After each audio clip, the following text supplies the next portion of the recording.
Ssentebe wa Buganda Twezimba omukungu John Fred Kiyimba Freeman n'omukungu Emmanuel Ssembuusi Butebi wabaddewo obutakkaanya ku nsonga ezitali zimu era obutakkaanya obwo ne butuusa n'okutuusa ensonga ku poliisi. Ennaku ezo zonna ensonga ezo nze ne bannange tubale tuzirondoola. Olwaleero ne tusalawo tutuule nabo tuwuliriza enjuyi zombi, buli ludda lubadde n'ebibuluma, buli ludda lubadde n'ensonga eyagala okutereeza,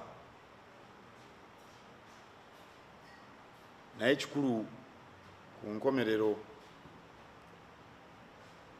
abaweereza ba Kabaka wano bombi ne batabagana.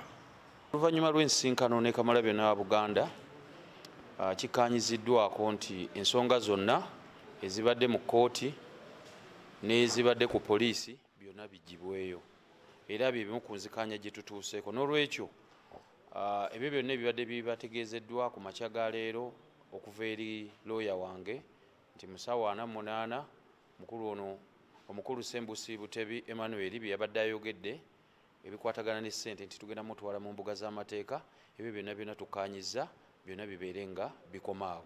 N'olwekyo njagala okutegeeza abantu ba Buganda mwenna, abantu ba Ssaabasajja nti ensonga zimaze okugonjoolwa, Kamalabyonna wa Buganda, era kati tutambula tudda mu maaso.